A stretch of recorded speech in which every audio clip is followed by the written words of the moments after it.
बिस्मिल्लाहिर्रहमानिर्रहीम। शुरू करते हूँ अल्लाह के बबरकत नाम से जो बहुत ही मेहरबान नहायत रहम फरमाने वाला है। अस्सलामु अलैकुम वरहमतुल्लाहि वबरकातुहू। Welcome to my channel. आपके अपने चैनल पे मैं आपको खुशामदीद कहती हूँ। मेरे प्यारे बहन भाइयों, आज एक और नई वीडियो के साथ आप लोगों की खिदमत में हाजिर हूँ। अल्लाह तबारक तआला से दुआ है कि अल्लाह तबारक तआला जहाँ भी आप हैं आपको अपने हिफ्ज़ ईमान में रखे और आपकी परेशानियों को दूर करे और आपको दिन दुगनी रात चुगनी तरक्की से नवाजे। तो चलती हूँ अपनी वीडियो की तरफ। मेरे प्यारे बहन भाई, दुनिया की तारीख में ऐसे बहुत सारे बादशाह फ़िरौन गुजरे जिनको उनकी बादशाही और नशे ने मगरूर बना दिया और वह तकब्बुर में आकर खुदाई का दावा कर बैठे। ये बदबख्त लोग अपनी बेशुमार दौलत और बादशाही के नशे में मस्त होकर अल्लाह ताला की वहदानियत को ललकारने लगे और माज़अल्लाह खुदाई का दावा कर बैठे। इसके बावजूद भी अल्लाह तबारक तआला ने इनके पास बेशुमार अंबिया को भेजा और उनको हदायत की तरफ बुलाया, लेकिन ये बदबख्त लोग अपनी सरकशी अना पर अड़े रहे और अल्लाह तबारक तआला की वहदानियत का इनकार करते रहे। फिर जब ये लोग काबिल हदायत ना रहे तो अल्लाह तबारक तआला ने इन बदबख्त लोगों को इबरत का निशान बनाया और इन बदबख्त लोगों को तबाह बर्बाद करके रख दिया। इन लोगों के नामो निशान को सफाहत हस्ती से मिटा दी। अल्लाह तबारक तआला ने इन झूठे खुदाई दावेदारों को तबाह बर्बाद करके रख दिया। आज भी लोग इनसे इबरत हासिल करते हैं। तो मेरे प्यारे बहन भाइयों, खुदाई का दावा करने वालों में से एक बदबख्त शख्स शादाब भी था जिसने अल्लाह तबारक तआला की वहदानियत को ललकारा, सरकश और नाफरमान हो गया।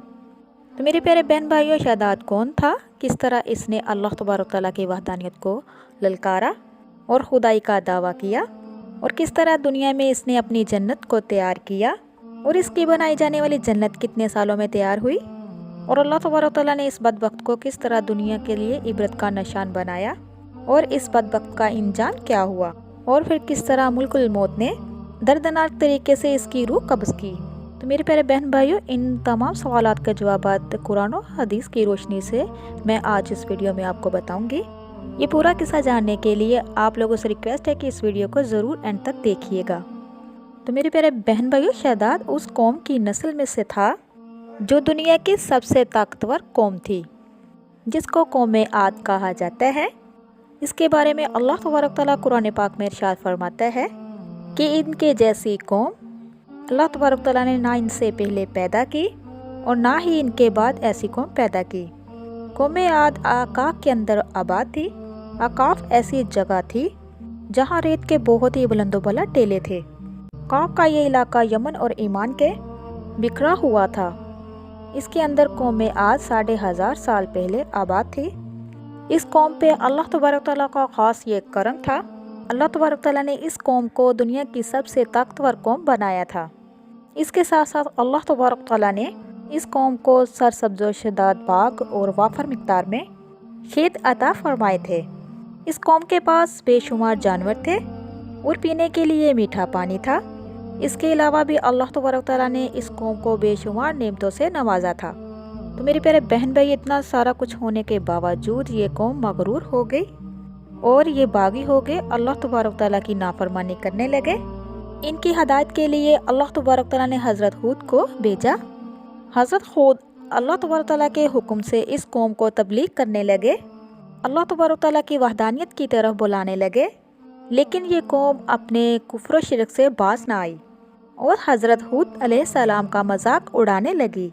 शादाब जो इसी कौम की नस्ल में से था और ये कौम का बादशाह था और ये दो भाई थे। रिवायात में आता है एक का नाम शादाब था और एक का नाम शदीद था। शदीद पहले बादशाह बना और वह फौत हो गया। उसके फौत होने जाने के बाद शादाब ने हुकूमत को संभाला और इस तरह ये दुनिया की सबसे ताकतवर कौम की आद में बादशाह बन गया। तो मेरे प्यारे बहन भाइयों, शादाब एक वसी सल्तनत का बादशाह था। शादाब की यह बादशाहत यमन से लेके इराक तक, बाज़ रवायात के मुताबिक ईरान तक फैली हुई थी। शादाब ने अपनी बादशाही के ज़ोर पर बड़े बड़े बादशाह को ज़ेर कर लिया था। चनाचे इस शख्स को, बदबख्त को, हज़रत हूद अलैहिस्सलाम ने समझाने की बहुत ज़्यादा कोशिश की। इसका दिल भी बंद था। चुनाचा जब हज़रत हूद अलैहिस्सलाम ने इसको अल्लाह तबारक तआला की वहदानियत की तरफ बुलाया और एक खुदा होने का कहा और अल्लाह तबारक तआला की इबादत करने के लिए कहा, तो उस वक्त शहदाद और हज़रत हूद अलैहिस्सलाम के दरमियान एक ज़बरदस्त मुकाबला हुआ। तो शहदाद बदबख्त ने हज़रत हूद अलैहिस्सलाम से पूछा, अगर मैं अल्लाह तबारक तआला पे ईमान ले आऊँ तो मुझे क्या हासिल होगा? तो हज़रत हूद अलैहिस्सलाम ने फरमाया कि तुम पर जन्नत हलाल हो जाएगी। जन्नत का नाम सुनते ही शहदाद हज़रत हूद अलैहिस्सलाम से पूछने लगा कि जन्नत क्या है। तो हज़रत हूद अलैहिस्सलाम ने शहदाद को जन्नत का नक्शा बताया और जन्नत की नेमतों के बारे में बताया। हज़रत हूद की यह बात सुनकर शहदाद मुस्कुराने लगा और हज़रत हूद को देखकर कहने लगा कि ये कौन सी बड़ी बात है, ऐसी जन्नत मैं भी तैयार कर सकता हूँ। हज़रत हूद अलैहिस्सलाम ने शहदाद को उसके कुफ्र शिरक से रोकने की बहुत कोशिश की, लेकिन ये बदबख्त बाज ना आया।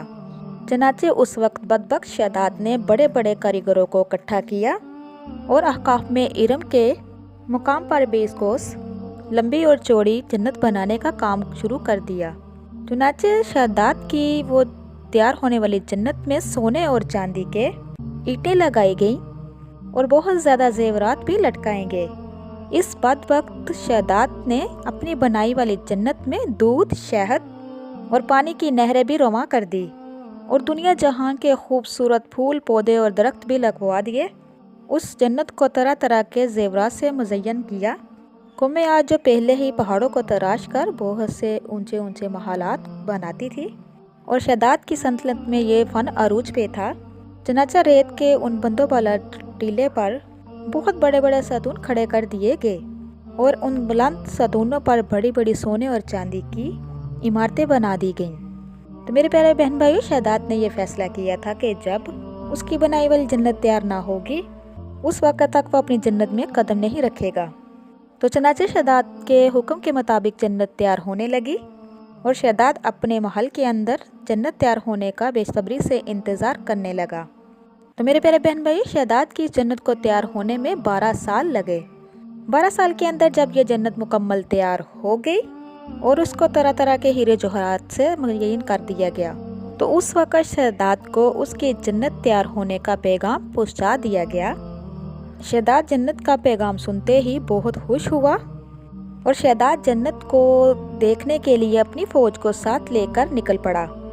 चनाचे शहदाद अभी जन्नत के दरवाजे पर पहुंचा ही था कि उसने अपने सामने एक शख्स को खड़ा देखा। शहदाद उस शख्स को देखते ही पहचान गया और अपने लोगों से कहने लगा कि ये शख्स मुझे जन्नत में दाखिल नहीं होने देगा। तो उस वक़्त शहदाद के लोगों ने शहदाद से पूछा, ये शख्स कौन है और ये आपको जन्नत में क्यों दाखिल नहीं होने देगा? तो उस वक्त शहदाद ने कहा, ये मलकुल मौत है जो मेरी रूह कब्ज़ करने के लिए आए हैं और ये मुझे जन्नत में दाखिल नहीं होने देंगे। उस वक्त शहदाद मलकुल मौत से अर्ज़ करने लगा, मुझे सिर्फ जन्नत में कदम रखने की मोहलत दी जाए। लेकिन अल्लाह तबारक तआला की तरफ से मुकर्रर फरिश्ते ने जवाब दिया कि मुझे अल्लाह तबारक तआला की तरफ से हुक्म है कि तुझे तेरी जन्नत में कदम ना रखने दूँ। बाज़ रवायात में आता है कि शहदाद ने बड़ी रो कर इल्तिजा की, लेकिन अल्लाह तबारक तआला के हुक्म से मुल्कुल मौत ने शहदाद की रूह को कब्ज़ कर लिया। चनाचे शहदाद की मौत के बाद हज़रत जिब्राइल अलैहिस्सलाम ने एक ज़ोरदार चीख मारी। शहदाद की बनाई हुई जन्नत ज़मीन के अंदर धंस गई और गायब हो गई। शहदाद की इस मौत के बाद हज़रत हूद अलैहिस्सलाम ने इस कौम को बड़ी बार समझाया, लेकिन ये कौम बाज ना आई। इनकी अकल पर पर्दा पड़ चुका था। हज़रत हूद अलैहिस्सलाम ने शहदाद का अंजाम बताकर इस कौम को डराने की कोशिश की और ये बदबख्त कौम बाज ना आई और उसी तरह अल्लाह तबारक तआला की नाफरमानियाँ करती रही, यहाँ तक कि हज़रत हूद अलैहिस्सलाम मायूस हो गए। उस वक़्त जब कौम में आद जब काबिल हदायत ना रही, तो अल्लाह तबारक तआला ने हज़रत हूद अलैहिस्सलाम को हुक्म दिया, अपने साथियों को लेकर इस इलाके से चले जाएं। अल्लाह तबारक तआला का ये हुक्म पाते ही हज़रत हूद अलैहिस्सलाम ने एक मरतबा फिर अपनी कौम को समझाने की कोशिश की, लेकिन वो बदबख्त लोग फिर भी बाज ना आए। तो हज़रत हूद अपने साथियों को लेकर उस इलाके से रवाना हो गए। चनाचा उनके जाने के बाद कौम आद पर अल्लाह तबारक तआला ने खौफनाक आंधियाँ शुरू कर दी। अल्लाह तबारक तआला की तरफ से वो खौफनाक आंधियाँ 7 रातें और 8 दिन तक चलती रहीं। یہاں تک کہ وہ ساری قوم زمین کے اندر دسا دی گئی۔ اللہ تبارک تعالیٰ نے اس قوم پر دردناک عذاب بھیجا کہ اس قوم کا نام و نشان تک نہ رہا۔ اس آبادی میں بڑے بڑے محلات تھے، مضبوط محلات بنائے گئے تھے جو ریت کے اندر دسم ہو گئے۔ اللہ تبارک تعالیٰ نے ان لوگوں کو صفائے ہستی سے مٹا دیا۔ تو میرے پیارے بہن بھائیو، اللہ تبارک تعالیٰ سے دعا ہے کہ اللہ تبارک تعالیٰ ہمیں ایمان والا بنا دے اور اسلام پہ چلنے کی توفیق عطا فرمائے اور ناگہانی آفت تہمت سے محفوظ رکھائے اور ہماری سب کی آخرت کو اچھا بنائے۔ آمین یا رب العالمین۔ اب تک کے لیے اتنا ہی۔ اللہ حافظ۔